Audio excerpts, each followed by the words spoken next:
Ladies and gentlemen, I'd like to welcome you back to the Slangin The Bizkit podcast. This is the new Slangin The Bizkit podcast. This is episode 25. My name is Travis Ridgen. I am the starting right bench for the Motor City Rockers in the FPHL, the Federal Prospects League. And I'm joined by the privilege as always, the wheelin' dealin', the limousine riding, Rolex wearing. He's having a hard time holding these alligators down over in Winnipeg. Apple Watch wearing. Regardless, he's having a very hard time holding these alligators down in the city of Winnipeg, Manitoba. He has the number one morning radio show in the city of Winnipeg as well, Mr. Dave Wheeler. First question, how's your hip? Hip's doing better. Hip's actually, you want to see something, you can see in the video podcast, but check this out. I can stand on one leg now. Hey, you're like a flamingo. You belong in Transcona. The Transcona's finest in the city of Winnipeg. Well, I'm happy to hear it. Is your recovery actually going quicker than you thought? Yeah, it's actually going significantly faster than I thought. I was at physio yesterday, so my new physio in Vancouver, and just talking to the physiotherapist, we talked about how, this week specifically, there's not going to be a lot of progress, but the next 3 to 4 weeks, I'm going to see exponential progress. And with how things are right now, with how I'm walking, with how I'm moving, with I guess the flexibility and mobility that I have 2 weeks out of surgery, he's saying that don't get your hopes too high, but you could be skating in May if you keep on this track and you do what we say and you don't have any trauma or any massive flare-ups. So that's exciting. Wow. Good for you. So how has the rehab process been going? Is it mostly in the physio department or is it at home as well? Yeah, so there's a lot of physio. It's a lot at home. It's not the most exciting stuff. I've been doing a lot of kind of heel twists, like going back and forth, a lot of walking movements. That's really about it. Just really light mobility stuff. I just got allowed to start lacrosse ball rolling and massage gun rolling, or a massage gun the Theragun. Actually, today was the first day. You have a Theragun? I don't have the Theragun. I got the knockoff. They are awesome. All the NHL teams have them. They have a huge...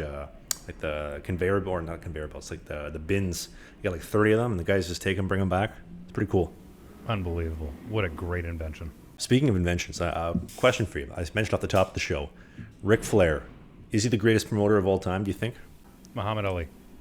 But he spent more money on spilt liquor last year than you made all year. Without Muhammad Ali. Well, that's not necessarily... Okay, so Muhammad Ali borrowed from professional wrestling, where he thought, it's entertainment. And Bobby Hull has said this numerous times as well, where he said, this is entertainment. This isn't, it's athletics, but it's entertainment. And if you're not selling a game or selling your skills or selling your personality and sitting down, and that's one advice that Bobby gave to his son Brett, is if you leave the rink without signing every single autograph you possibly could, you're doing it wrong. Because those are the people that pay your salary. If they're not showing up, you're not getting paid. So I say Muhammad Ali because he was able to bring that into every other sport. Yeah, I'll give wrestling its credit as far as being the ones that promoted it for a scripted athleticism, if you will. But to me, Muhammad Ali is who made it widespread. Do you think that's why fans don't resonate as much maybe with professional athletes in pro sports right now as maybe they used to, where the mentality was... if I'm paying for a ticket to come to the Winnipeg Jets game tonight, I, technically speaking, pay your salary. So maybe you should, show an appreciation, give me all the time in the world, sign all my autographs, all this kind of stuff. There's a line. I really think there's a line, and it's been blurred a lot because you've got your autograph hounds who are there solely because they want to get, hey, sign 40 of these rookie cards for me because I'm going to turn around and I'm going to sell them to an investor and I'm going to make money on this. So there's those, but there's the ones that really appreciate it, the ones that really want that autographed game-worn jersey that they want to frame and put in their pool room downstairs. So it's hard to distinguish between the two, but I think there is a certain responsibility on the athlete to be able to make sure that they give what is necessary for their own sanctity in the game. If you follow me on that, go ahead and sign, 5 cards for a fan, sure. But if it's getting down to 40, it's whoa, where's my cut? So we're talking about the seekers, though. Right. Well, it's no different than the argument the NCAA has had for years, saying, hey, we see thousands of people wearing, the number one Heisman Trophy winner candidate jerseys in the stadium, and they paid a premium to buy those in the gift shop. So where's my cut? the first moment I ever had where I got to like meet one of my idols. So like growing up, like Jose Theodore, goalie for the Montreal Canadiens, Colorado Avalanche. He was like my idol growing up. Jose Theodore, sorry. Jose. So Theodore, Kiprusoff, those are the guys I really looked up to. But the 2010s, Jonathan Quick kind of became my guy very quickly. He was just so explosive, so athletic, and fun to watch. And I was a huge fan. I mean, remember the Cup run to 2012, so dominant, so just violently explosive, and just putting out the Canucks, the Devils, the Blues, and the Coyotes, and that playoff run was great. And then again, 2014. But as I became a fan, I remember I ended up buying an NHL authentic jersey. And I remember I worked in my head. I worked so hard working my minimum wage at McDonald's to afford that jersey. And Did you work at McDonald's? I worked at McDonald's. I did. It was my second ever Did you job really? working at McDonald's. Yep. It's amazing. But anyway, so saving up the money from working at McDonald's, bought myself an authentic Kings jersey, got Quick 32 put on it, and then the team that I was playing for at the time, we did a trip to Los Angeles for a hockey tournament. And I remember camping out after practice for about 2 hours, like after the Kings practice. And this is when Quickie was injured. He had the groin tear against the Buffalo Sabres. So I didn't really know if he was around or not, but I thought, I'm here. I might as well camp out and try to find him. Well, I'm waiting outside the arena, the practice facility, the Toyota Sports Center, and out walks Jonathan Quick right in front of me. And I just have this like fangirl moment of like, holy shit, that's the guy that I've been seeing on TV and everything that just walked right past me. And then it clicked, wait, if I want to get my jersey signed in a picture, I got to go talk to him. So I walk over to him, I talk to him, I'm like, hey man, I'm a huge fan. Never said a single word to me. And we'll throw a picture up on the screen of like when him and I didn't end up meeting. But look at you, you handsome devil. About a year and a half later, I got the picture of him autographing, or I got the picture of us blown up, and I brought it to him in downtown Winnipeg and said, here's a picture of me and you in Los Angeles from about a year and a half ago. Can you sign the picture? And so he signed the picture, and then I got a new picture of me and him holding the old picture signed together. And that was the last time I saw Jonathan Quick. At that point, you just give him an engagement ring. It was so cool though at the time, that's the guy that I've been idolizing. I've met him twice. He was very nice to me. Both times, he never said a single word to me. Just, yep, give me the Sharpie, signed it, and he had the biggest chew I've ever seen in my life. Like his lip was like out to hair. He had a spitter in his pocket too. If you look in the picture, I'll post on the screen here.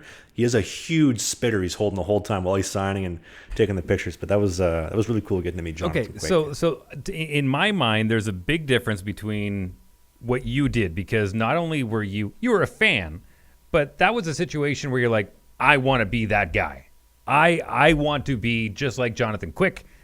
That's the guy I'm modeling my career after. Am I accurate? Absolutely. I would say at that point in time, I'm like 16, 17, 18 years old, like coming into 19, and I'm thinking like, I want to play like Jonathan Quick. I want to be Jonathan Quick. And then you slowly realize that, at 6'5", you can't play like a 6 foot genetically gifted freak. I think there's another version of being a equivalent fan, but under different circumstances. Where I'll give you an example. I'm a huge fan of Dave Grohl, who we've talked about on this podcast before. I've had a chance to meet him. I've had a chance to sit down with him. I know that my career is not going to lead me into music. I know my career is not going to lead me to be a frontman of a band or a incredible drummer for an incredible band, or I'll even use Tom Brady, someone who I appreciate a lot, or Michael Jordan. That kind of appreciation, I don't plan on following in their footsteps as far as their career. Maybe their success, sure. I think there's that kind of fan who just really appreciates what they do. And I mean, you can do that in any industry. There's like Elon Musk. I appreciate that guy so much for what he's done through his career and what he's been able to achieve and sending satellites into space. That is not in my realm of expertise at all, but I appreciate what he's been able to do and the focus and dedication that he's done. But then you've got your other ones who are just seekers. They like you said, they are out for the money. They want that autograph. They want you to sign 40 pieces of memorabilia so they can turn around and sell it. So I think the player can determine whether it's like, oh, this person's a fan, this is a kid, this is a human child, or this is just someone seeking money. Well, I think too, like when I'm coming to ask you to sign my jersey and sign my puck, and I'm also asking you to sign the picture that we took together last time of the picture we took last time. Like, I'm a fan. I'm a religious fan. Like, I haven't washed the jersey. I think I had a ketchup stain still on the jersey that I didn't wash because I wore it to Staples Center to a game, and I got a hot dog and I spilled some ketchup on it, and I never washed it because the jersey was signed. Because if you're watching the video version, I had Jonathan Quick the signature right on the back of the numbers, and I think I got him to sign the front as well, just in case one rubbed off. And I had a ketchup stain not too far off from the signatures, so I didn't want to wash either away. I think it's still on the jersey. And then there's one more version, and I think athletes are very cognizant of all of them. There's one more fan, and I'll reference the movie The Fan with Robert De Niro and Wesley Snipes, where Wesley Snipes was a ball player, and Robert De Niro was such a fan that he ended up going on, spoiler alert, goes on and ends up murdering another player on the baseball team so Wesley Snipes could have more success. Then there's that crazed fan, which I think a lot of entertainment industries deal with, where they're obsessive and it becomes dangerous for the athlete or the star in question. I know we referenced Blades Glory last week. That's what you're making me think of with Hector and Jimmy McElroy when he comes up to me and say, "Hey Jimmy, I just want to take off your skin and wear it to my birthday party coming up." Right. Hector, didn't I have a restraining order filed against you? Yes, Jimmy, but nobody can obsess like I can. I got around it. And then he gets him back into figure skating. Oh, and Jimmy, by the way, I'm still going to kill you one day. And then he runs away. Listen, not to tell too many stories out of school, but I was doing an overnight radio show on a country station in Calgary and dealt with a situation where my very oblivious roommates in college didn't realize that this person in question was an overfan and invited them into our apartment while I was working. And then when I returned home at 6:30 in the morning to go to bed, the person in question was sleeping in my bed, and they thought, oh, this is okay. This must be a friend of Dave's. Not the case. So it can happen in any industry. You don't have to be the best athlete in the world or the biggest star. It can happen to anybody, and it can get scary. Or when they show up at your job site with pitchforks and torches and want you fired. That's a different kind of fandom. They love you just in different ways. Speaking of which, I got into a bit of a dust-up with somebody on my morning radio show that I want to tell you about a little bit later on this morning. But spoiler alert, it has to do with food. Yes, and one thing that we did want to talk about, it was kind of penciled in the notes here, but the Federal legend, we talk about him literally every podcast, Joe Pace, player, owner, assistant captain, coach for the Mississippi Seawolves. So he will be coming on the podcast sometime in 2023. I was talking to him the other day. We're trying to get it set up so it's in person because you got to get an in-person interview with Pacer, but it's going to be coming up. But one of the questions that I had was, he's 37 right now, Joe Pace Jr., He's played the most games in Fed history, coming up on 500, which is the record by far, currently, and will be at 500. He's got 3 kids, a wife, family. They're doing the whole show, front to back. And he's still kicking. He's still producing. He's played games in the SP. He's actually alumni, former member of the Weyburn Red Wings in the SJHL, in the Saskatchewan Junior League. Wow. Legend. But, former Royal Bank Cup winners. Yes, former Royal Bank Cup winners. And I was thinking to myself, what is Joe Pace doing to keep this going? How does he still have the drive? How is he still producing? How is he getting things done, both in the upstairs office and on the ice? And Dave and I were talking about it. Is he eating? Is he on the carnivore diet? Is he on the Liver King diet? Or what is he doing? And yeah, I'm curious. Well, I think, and I can speak being 43 years old, that you realize that I might not be good at anything else, and I want to kind of drag this out as long as possible. And if I'm able to be sustainable and support my family of 3 kids and still do what I love to do, even though it's a lot of work and it's a different kind of work than just being a rookie that comes into the league and is just meant to score goals or get assists or stop pucks or whatever it may be, if you get into a realm of, I'm going to be invaluable to this franchise and be able to make a decent living at this, why would I do this then instead of going to sell used cars? No offense to the used car salesmen out there, but if you had your choice, would you rather do something you absolutely love and put your heart and soul into it? I couldn't agree more. And there's a lot of guys too, even the ECHL, especially SPHL, guys that have been playing a long time where, believe it or not, they genuinely hate hockey. And I don't think they actually hate hockey. I think they hate the business side of professional hockey, the day in, day out of management. And it's not even about playing the game at that level anymore. It's just about, dealing with the BS and how much you can put up with. But these guys hate hockey, but they continue doing it because they, finished junior, went right in the pro. They don't have a university or college education. They don't know how to do anything else. They've been told their entire life from the Bantam draft at 14 till now, you're going to be a pro hockey player. So in their minds, they're saying, well, I might as well just keep playing until I can't play no more. Or whenever the wife tells me it's time to pull the plug. And I think that's why also a lot of guys do end up quitting earlier than maybe they would like if they're on that path, just because, you play college hockey, you put yourself in debt going NCAA or whatever. If you end up playing junior A in Canada, get your free U Sport education, which is great. And so you do that, you come out debt free, or in the US, you go into a lot of debt. And you go into pro hockey, you're making 125, you're making 250 a week, you're not making a lot of cash, but then you start realizing slowly, I'm not getting ahead in life. I'm still playing pro, but I'm not making pro money. Though the missus is on me that maybe it's time to start life, kind of, get a little bit more serious. And it's difficult to do that when you're gone for 8 months out of the year. You're back for 4. You're bouncing around. You don't know where you're going to go, and you're not really building towards anything when she wants to, settle down and whatnot. So it's interesting. Pro hockey is a job, but it's a job unlike anything else on the planet. No doubt about it. Well, speaking of getting older and making sure priorities are set, I would like to mention that Sheath Underwear, our amazing sponsor here on the Slangin The Bizkit podcast. Can I make a personal request? I need another set, and the reason why is because my wife is starting to give me the gear saying, hey, I'm not seeing your underwear in the wash enough. And I'm like, well, the beauty part about this underwear is that I can, wear it during the day. Everything's separated. It's good. It's clean. I can wear it to bed and then get away with half a day of it the next day because everything is separated and everything's fine down there and it's breathable and it's bamboo and I feel like it's kind of a part of me. She's like, your underwear needs to go in the laundry once a day. And I'm like, yeah, I get that. I understand that. But these things are amazing. And as long as I'm making sure that everything's compartmentalized, I'm good. Absolutely. And if Sheath Underwear was Ric Flair, it would be the Ric Flair of underwear. That was a terrible breakdown. But anyway. If your penis could be Ric Flair, it would go, whoa, when it's wearing Sheath Underwear. Is that fair?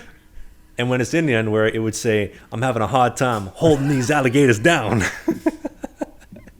Wrinkly skin on both sides. So Sheath Underwear is the presenting sponsor for this podcast. Believe it or not, we do have sponsors, especially after that terrible ad transition. But so presented by Sheath Underwear. Sheath Underwear is game changing. We're going to tell you why. The team at Sheath have engineered the dual pouch technology. Now, the dual pouch is a segregated and separated compartment to have your biscuit put comfortably into your basket so nothing is touching. So if you're a dude, you're working construction, maybe you're out there pouring some concrete while you're listening to the podcast right now, there's a very good chance your twig and your biscuits are stuck to the side of your leg. Sheath doesn't allow that to happen. You have to put your biscuit into the basket, if you get what I'm saying, but then everything is compartmentalized, so nothing is touching, nothing is sticking, everything is where it needs to be, and it breathes incredibly. And like Dave said, if you put your twig and your biscuits into a pair of Sheath Underwear, it will go woo, and it will turn you into the limousine riding. It'll go what? Woo! That's the one. And you will become the limousine riding, Rolex wearing, jet flying son of a gun. And you can do that by going to sheathunderwear.com. You got to use the code BIZKIT69. That is BIZKIT 69. It's going to get you 20% off the best underwear money can buy. Only at sheathunderwear.com. There's a link in the video description on the YouTube version if you're watching the video version of the podcast, or on the podcast notes on Apple, Spotify, and Google Podcast. And thank you to Sheath, as always, for being our amazing presenting sponsor for this podcast. For the record, Sheath, I don't know if you know this or not, but it's actually the exact definition is a cover of the blade, the cover for the blade of a knife or a sword. So there you go. You want to keep it sharp? You want to keep it sharp? Put it in a sheath. The razor's edge. Speaking of razor's edge, there was I love this kind of stuff because so some Fed stuff, some Fed fights. This is what we all come to this podcast for. Now, Forrest Gump once said, life is like a box of chocolates. You never know what you're going to get. When he said box of chocolates, he meant to say the FPHL and the Fed Zeno, because there's a clip that was going around the other night. In Columbus, Georgia, shout out Michael Greco, Canadian boy playing for the Columbus River Dragons. I think he got kicked out of the game. He's walking off. One of the fans says something to him, and then you see him turn around and do a mad dash to this fan, and he's getting up in his face. He's going to bash him in the head with his stick and take his head off, and then security comes in and removes him, and obviously he ends up getting escorted away, and the fan kind of scurries back into his hole. And I just thought to myself, if there was ever a league where a player-fan fight was going to happen, it's going to be the Fed. For example, there's, I don't know how many arenas, Port Huron, Carolina, I believe as well, and to an extent Columbus, where the players come out of the same entrance. They're side by side. They are within spitting distance. So if you're going to have a fight between the players, they come out right near the fans. There's always being engaged with the fans. You're going to have it in the Fed. And if I could make a request, if there was a Fed fight, to see a fan get beat up with his own shoe, like Mike Milbury style, maybe in Danbury, Connecticut. That would be amazing. Well, listen, you're exactly right. The NHL went through some dark days, and if you've never seen the video of Mike Milbury climbing the stands and beating a fan with their own shoe, I mean, it's something right out of Slapshot. This guy, no. And when someone threw a set of keys at one of the players and hit him, like, you hit him in the freaking eye. The NHL is taking precautions. There was a day and age where there was no glass behind the bench and the fans. And I am all for, believe me when I tell you, I have had my fair share of dust-ups with fans when I'm sitting in the penalty box or coming off the ice or whatever. The fans 100% can say whatever they want to the player. It's just chirping. It's talking.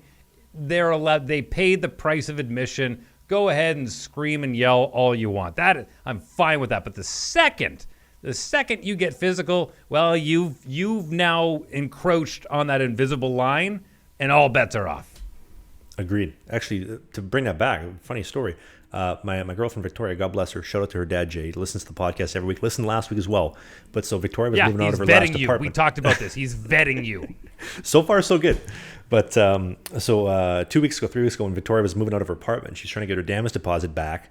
And she calls me and she says, I'm having a hard time getting my damage deposit back. The landlord is, saying some mean things about me. And I said, listen, honey, for $600, you can call me whatever you want. You can call me every name in the book for $600, deal. And to bring that back to the Fed, if somebody's paying, in Motor City where our general admission price is $17 for a ticket, if you're paying $17, you are entitled to say whatever you want to me. You have paid, like Dave said, you pay the price of admission. My job is to perform. If we're in Watertown, where maybe the tickets are a little bit cheaper, and maybe beer's a little bit cheaper, and people can get a little bit more lubricated, $10, and you're gonna probably say a little bit more stuff to me. You're entitled to do that. You paid the price of admission. And you know what? There's really easy chirps I remember sending back. I'd get put in the penalty box, and there'd be guys that are leaning. I mean, we're talking in like oil cities like Bonnyville and Lloydminster and areas like that, where they're leaning over the glass, and kind of like that old Ty Domi clip, but didn't go to that extent. But leaning over the glass, chirping, 2-8, you're this, you're that, whatever. And I was like, hey, bring down your lunchbox and I'll sign it for you. Or little things like, hey, how much did you pay to come in and watch me play? Things like that. I mean, I enjoy that. That is fun to me. That gives them an experience where they get to go home and go, you wouldn't believe I was chirping one of the players and it was so much fun. As long as it doesn't get to fisticuffs. And I have seen that happen too, and I've never been a proponent of that. I actually watched one of my old former teammates. Can we mention names? It's like 25 years. Okay. Chad Bork, tough as nails guy. I've seen this guy fight more than I'd like to admit.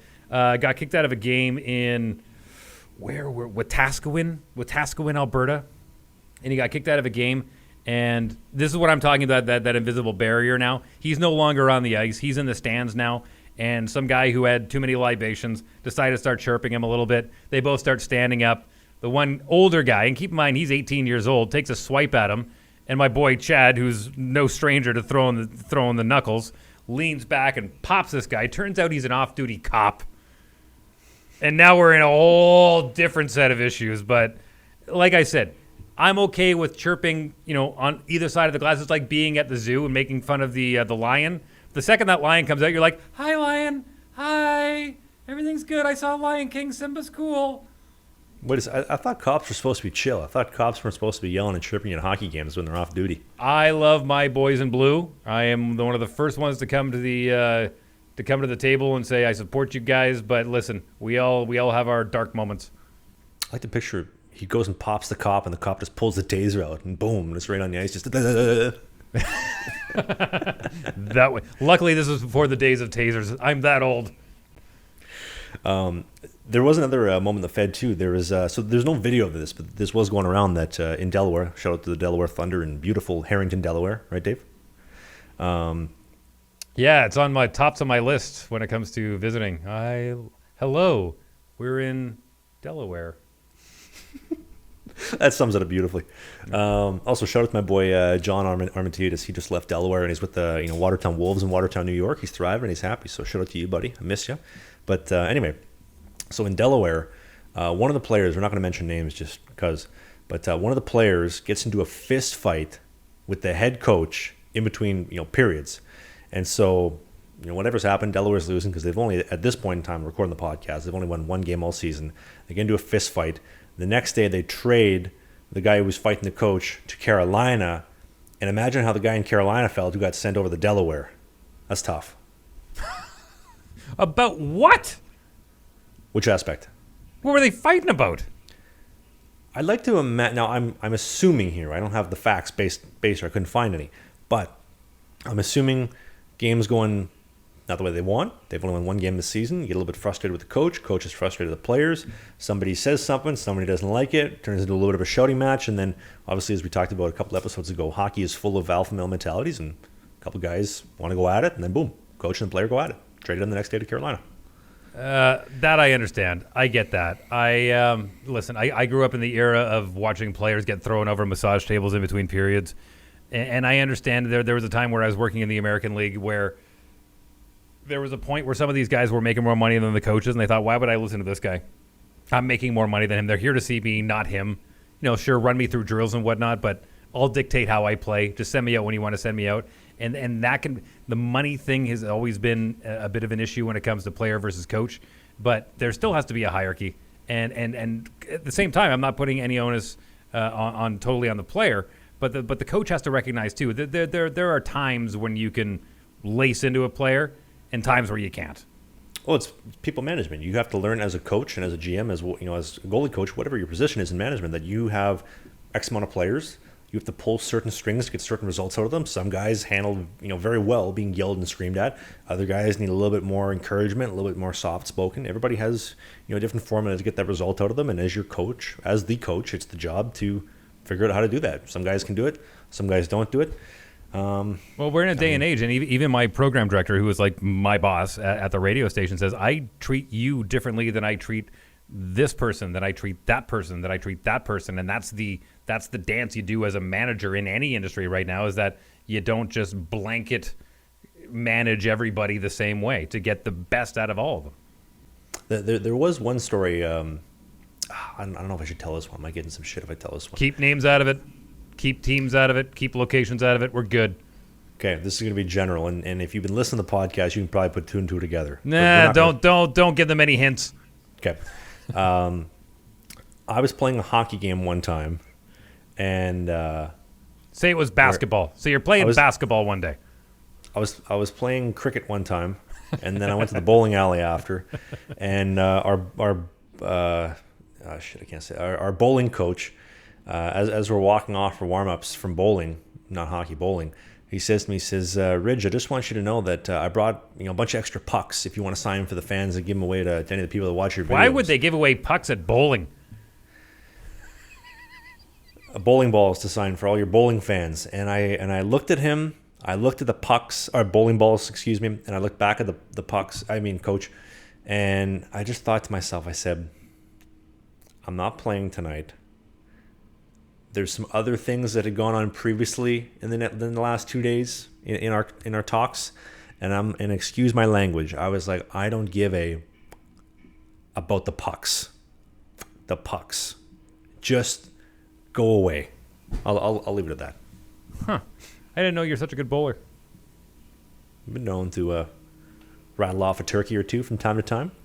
Boy, good reference for all of our American for our American audience out there, where bowling is more popular on ESPN than hockey is. They'll know what a turkey is. Hey, let's see if you get this one. Who do you think you are? I am.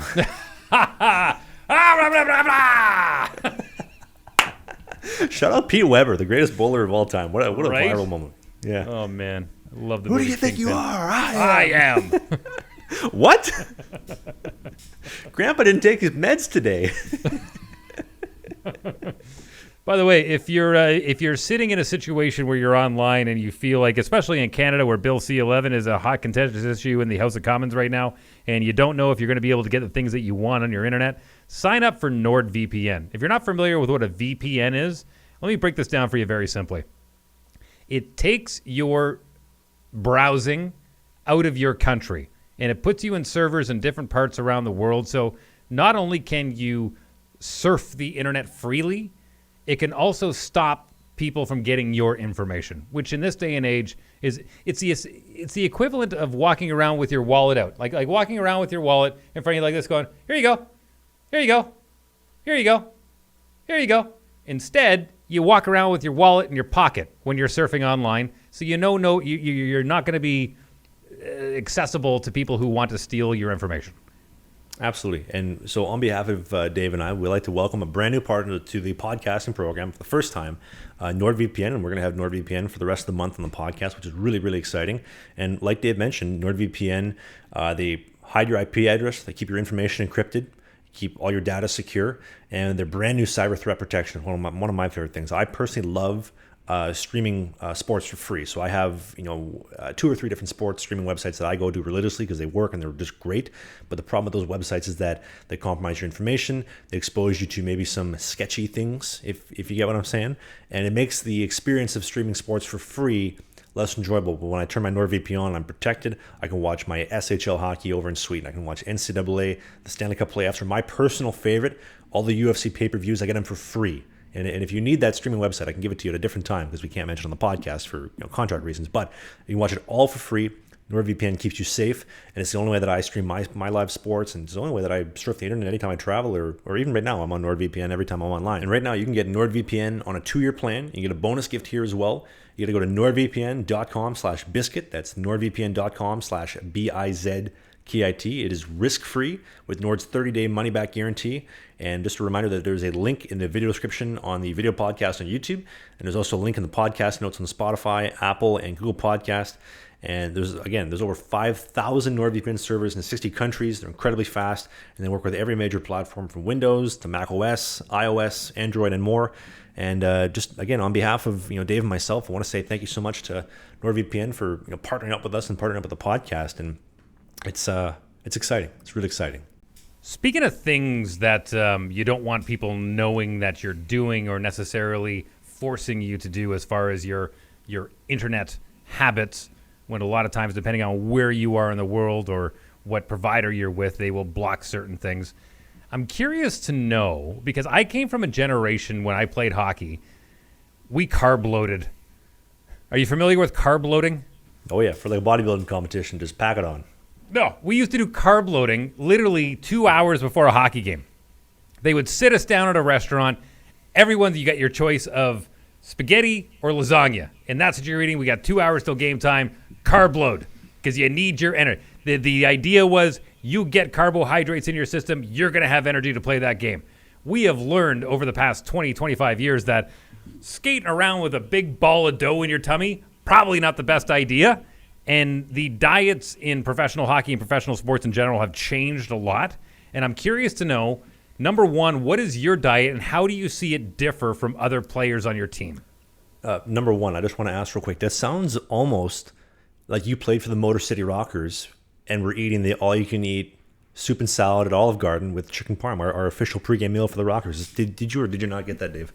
There was a lot of Olive Garden. There was a lot of Boston pizza. There was whatever pasta joint was available on the road, and we'd make a reservation to rent out the banquet room, and just as soon as we sat down, that meal was in front of you, timed out perfectly. 2 hours, you'd eat, you'd finish up, you'd get to the rink, you'd start getting your pregame ready, having a big ball of dough in your tummy. I love chicken parm, I love pizza, but after 3 months in Motor City, I don't think I want to have pizza or chicken parmesan anytime soon, just because that was like this temple. If you're watching the video version, this temple was built on chicken parmesan and Detroit style pizza. It's a lot. Anyway, when I have control over my food, so what I mean by that is like when I have access to go to the grocery store and pick up my own food options and not whatever the team gives me on the road, I'm super heavily right now protein based. So like steak, eggs, chicken thighs. Chicken thighs are an unreal treat. I just crushed about 6 chicken thighs before we started recording. A little barbecue glaze. They're cheap. They're juicy. They're fantastic. I'm hoping one day I can afford to get chicken breasts instead of chicken thighs, but maybe J Dolph will allow me to do that sometime in the near future. But anyway, so yeah, heavily protein based. I've recently switched from plant-based oat milk back to dairy milk just because I know there's calcium, there's more protein. I'm trying to accommodate my hip issues and whatnot, or my hip surgery with some better nutrients to help recover. So like very, very heavy protein based, but that's basically my diet right now. Well, and to me, in my opinion, the jury's still out on what is the absolute best practice based on what you do physically throughout your day. Now, we've learned that carb loading, probably not the best idea if you're a athlete of any kind filling it. Maybe after, sure. There's actually studies that was done in the University of Manchester saying that one beer after a athletic event with the carbonation and the grains and the sugars that go in is actually really good for blood circulation. Not a dozen, like a lot of us do in beer league, but one after a game is actually really good for your cardiovascular system. There's, studies that say a glass of wine in the evening, actually not bad for you.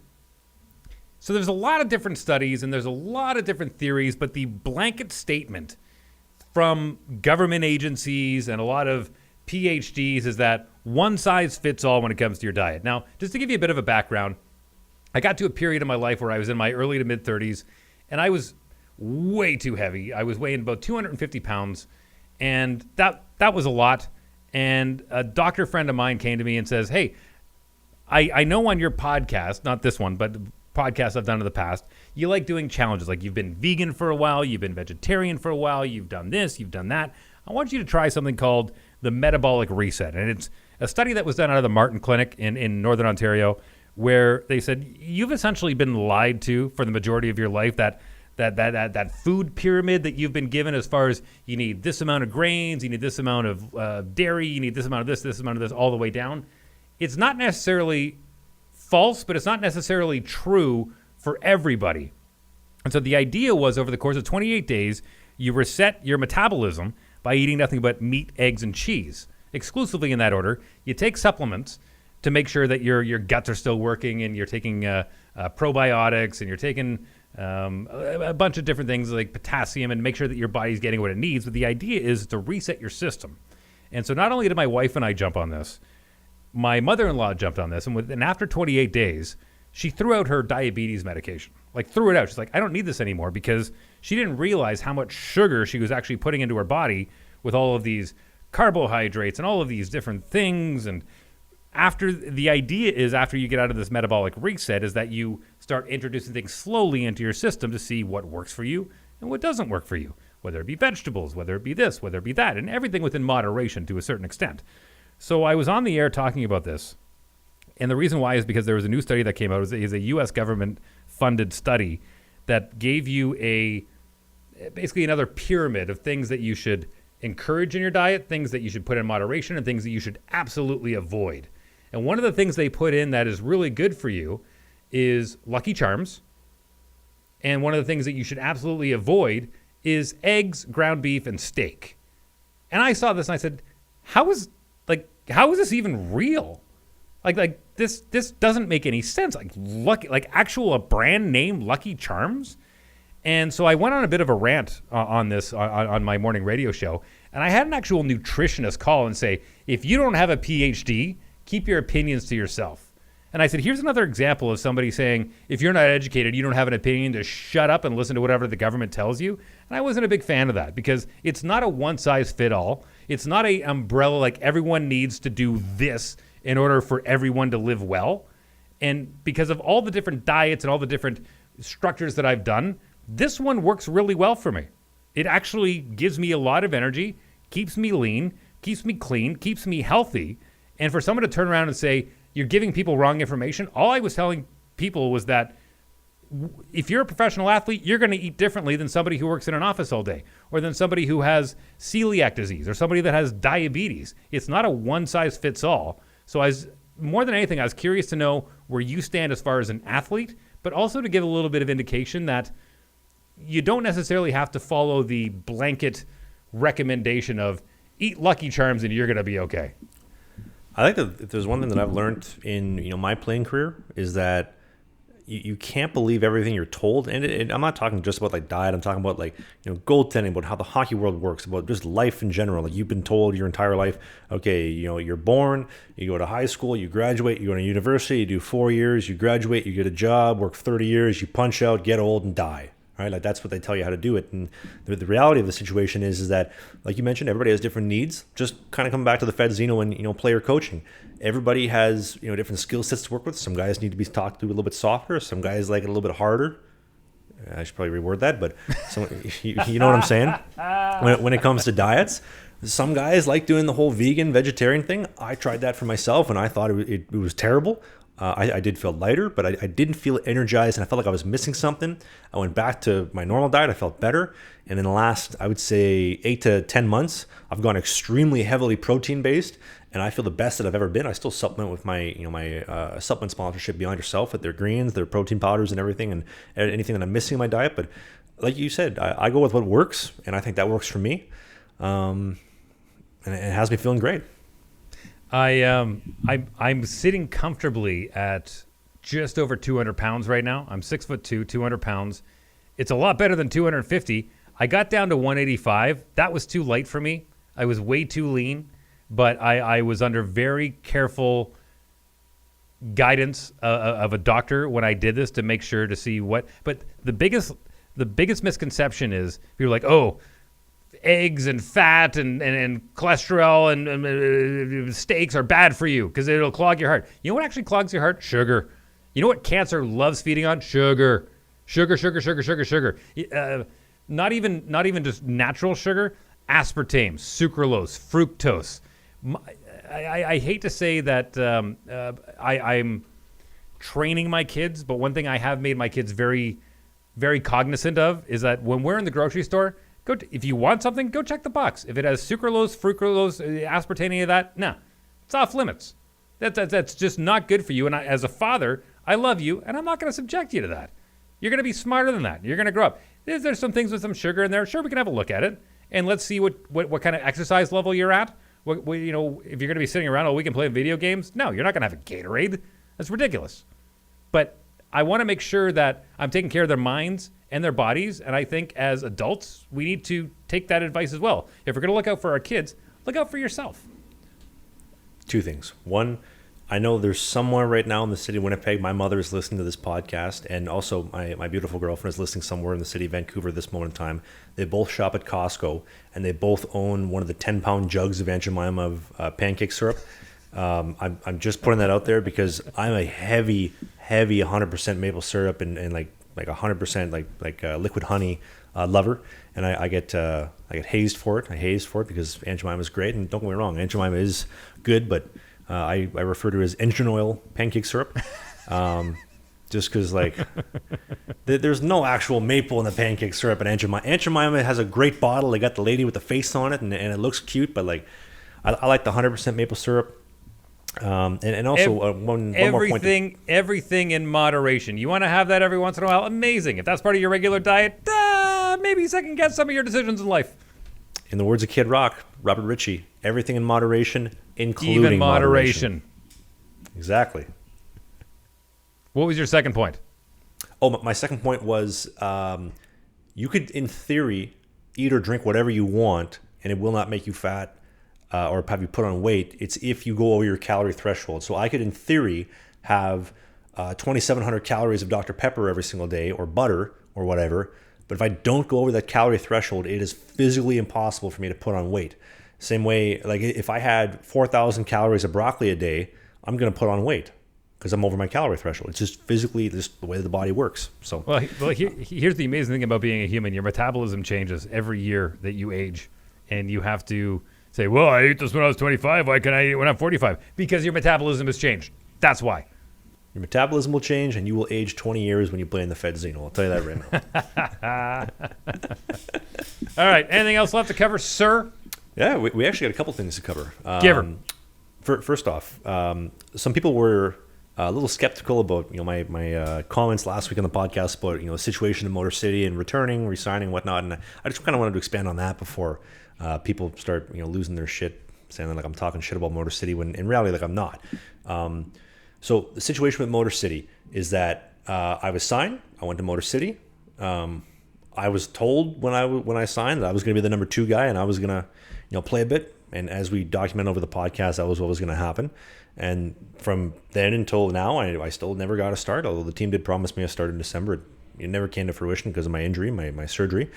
But when Fed contracts are on a year-to-year basis, I'm only signed for this season. So after March, I'm a free agent. After May, I'm a free agent, excuse me. And I'm not going to be skating until then anyway. So as far as I'm concerned, I'm a free agent because I can't skate between now and then. And when I look at the situation in Motor City, I don't see a lot that leads me to believe why they would want to resign me. They never played me. They didn't have any trust in me to want to play me or trust that I could get the job done for the team when I did win a game in a very dramatic fashion, getting thrown in after a line brawl in Watertown, which went great. We got a win. But they also put me on season-ending IR. They don't want to pay me. The team was very aggressive with me when I left, reminding me, hey, you cannot take any of your stuff because it's team property. Well, I am still team property, so I don't see what the problem is. So all these things lead me to believe that there's not really an interest to sign me, and there's nothing wrong with that. If the team wants to sign me, great. If they don't, that's a part of the business of hockey. As a player, I'm going to go where I'm wanted, and I'm going to go where I'm going to play. I've had 2 teams in the Fed reach out, say, hey, let's get a little bit of dialogue going on for next season. Maybe we could bring you out. Maybe there's a fit here potentially, and that's great. If it's with Motor City, I would love that. I've already put time in with Motor City. My gear is colored Motor City. I bleed for the Motor City Rockers. To the Motor City Rockers management, thank you for allowing me the opportunity to wear the colors and be a part of the community and kind of help build the team and build the city of Fraser, Michigan with Motor City Rockers hockey. I'm beyond privileged for that. With that being said, in the business side of things, I want to go where I'm wanted and I want to go where I'm going to play. I don't generally believe there's an interest right now. So maybe that changes when the season finishes. But I think every hockey player thinks like that, and I just wanted to clear that up. That hey, what have you done for me lately? And that goes both ways. Well, from their perspective, I got hip surgery and I'm useless. And I mean, realistically speaking, I can't skate. Therefore, I'm useless. From my perspective, they don't want to pay me. They never gave me a start. Really haven't. I mean, I will give a shout out to our GM. He did reach out the other day, ask, hey, how's things going? But at the same time, I am his asset, so he wants to keep tabs on his asset and see how things are going, making sure everything's going smoothly. And we'll see where things go. Maybe we pick up some conversation in the spring. Maybe there's an interest to bring me back. Maybe we have to have we will have to have some tough conversations when the time comes about questions I have that I want answered. And I'm sure they're going to have some concerns as well. And that's just a part of the negotiating, the business side of pro hockey. That's how it works. Are they looking out for the best possible scenario for them? Of course they are, absolutely. Then why wouldn't you look out for the best case scenario for you? Well, and that's the thing. As you get older and you start realizing, teams don't care about you. Listen, I love the Motor City Rockers. I bleed these colors. I'm wearing the sweatpants right now. I wear the apparel and the logo everywhere I go because I bleed purple for the Motor City Rockers everywhere I go. But they want to win games, whether it's with or without me. I'm led to believe that they think that's without me, and I'm led to believe that I want to win games for somebody who wants me to play and wants me to play there. So whether that's in the Fed with a different team, whether that's over in Europe, whether that's with Motor City, I don't care. I want to go where I'm wanted. I want to go where I'm happy. And also, there was somebody who said, why are you talking shit about the city of Fraser? I'm sorry. If the city does not have night lights on in the streets at the middle of the night, I don't feel safe. I'm sorry. I'm just pointing that out. And also, all the Fed cities aren't exactly tropical destination hubs where I'm going to bring my girlfriend for a honeymoon. They're small town locations. There's flaws. There's flaws everywhere you go. But I'm just pointing out my breakdown. Did you ever get mugged in Fraser? Not yet. Then shut up. I'm with you, Fraser. I'm with you.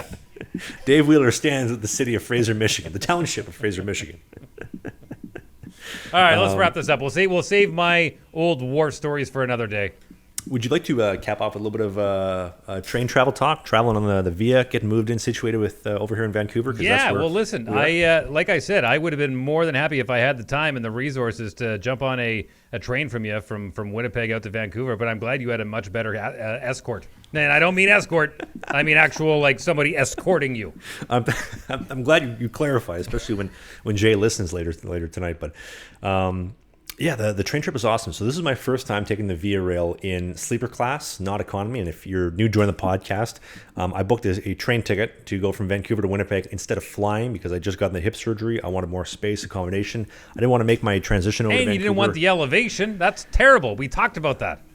There's a lot of things that were going in the favor of the train, and I just decided that it was better. So I booked a cheap berth, and then I submitted my paperwork to Via, and they said, hey, listen, we're going to honor your surgical documents and your doctor's orders. We're going to upgrade you to a private cabin for 2. We're going to give you wheelchair service, baggage service, curbside pickup, and you can bring any caregiver you want. So I brought my beautiful girlfriend. I got her a flight. She flew to Canada, Vancouver to Winnipeg, met me there, and then we took the train back in Sleeper Plus. Wow. Let me tell you, Dave, it is like having 2 different trains within the same train. Like from economy, to Sleeper Plus in the first class, there is a dividing point in the train. You go from people sleeping in chairs for 3 days straight, no shower, prison food for meals in economy. Like, you literally feel like steerage. And I mean, for goodness sakes, they have the economy third class at the front of the train because if there's an accident, they die first. If you ever notice it, there's a reason why that is the way that it is. They call you steerage because in the olden days when you would take a transatlantic voyage, the steerage, the third class, were by all the engine reciprocating rooms. So you were literally by these steerage compartments. Therefore, they referred to you as steerage as opposed to the first class or up in the higher decks. When also a mass amount of cow is called steer.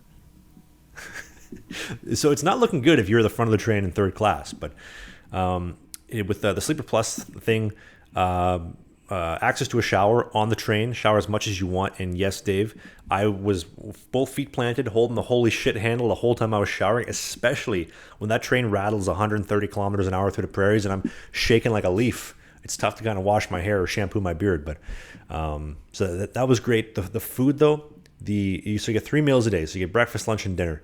And this dining car, shout out to the Via culinary team. Chef Jared on my trip was incredible.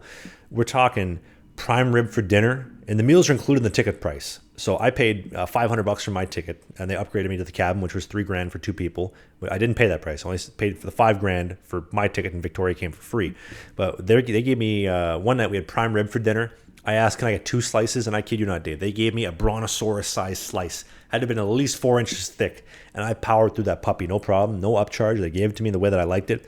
Desserts, every night I was asking for 2 desserts. I get the chocolate torte, I get the carrot cake cheesecake, the strawberry shortcake, the ice cream and apple cobbler. Incredible.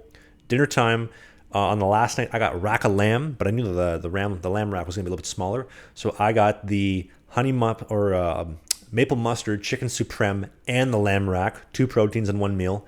And for all the breakfasts, when I get the omelets, I get 2 omelets. I get the culinary team there, incredible, first class. If you can find a way to get the money to travel on the Canadian, Vancouver to Winnipeg or vice versa, it is totally worth it. Avoid Winnipeg, Toronto, but yeah. I have one question to ask, and you can choose to answer it or not. But before I ask it, because you're talking first class, there is a very recent episode that came out this past Monday. It is a podcast I do with my wife and the Sad Jaguar, who you will get to love if you're not familiar with him. It's season 4.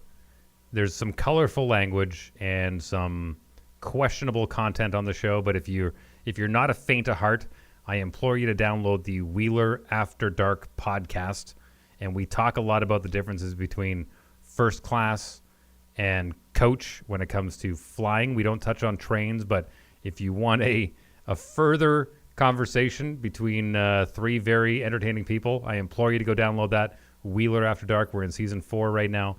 Episodes are available every Monday. But my question to you is, and I think what inquiring minds want to know is, we know that there is a Mile High Club, and if I can coin a phrase, did you happen to join the Mile Long Club? Dave, my hip doesn't work. We will leave it at that. Dave, my hip's busted. I can't. Until I have another no episode. flexion. All you got to do is lay there. But until another episode, where we can get more detail. So the train arrives into Vancouver. Okay. Don't want the gruesome details. Just wanted a yes or no. It was beautiful. It was a beautiful scenery into Pacific Central in Vancouver. You go from the weather of minus 25 in Saskatoon. I was about to say Saskabush, but I want to be respectful of people. That works. Yeah, in Saskatoon, Saskabush, to plus 6 at Kamloops, BC, plus 2 in Jasper, Alberta. The Jasper Road is by far my favorite outside the Brule Tunnels. And then a beautiful arrival into Vancouver Pacific Central Station, incredible. And then shout out to, I don't know if you've ever seen him, NickTheGoalie. He's huge on TikTok. He does... Very familiar. Beer league goaltender who vlogs all of his stuff. He's a riot. Actually, here's a little story we'll tell before we cap off. I know the podcast is going a little bit longer than usual. So I met Nick 2, maybe 3 years ago, and I met him as a fan.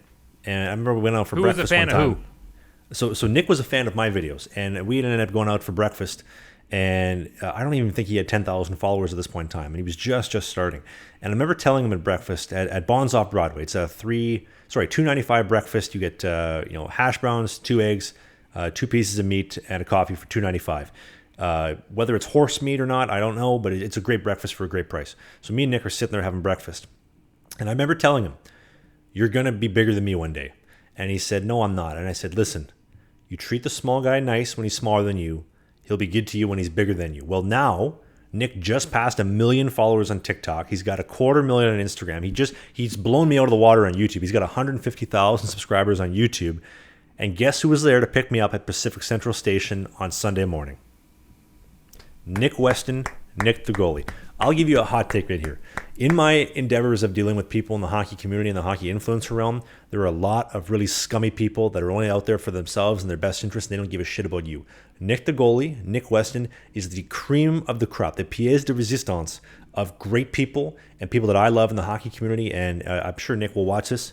I am very proud to call Nick a friend. Granted, I don't have many friends, and I don't have any friends in the city of Vancouver, but I'm very Dave Wheeler as well.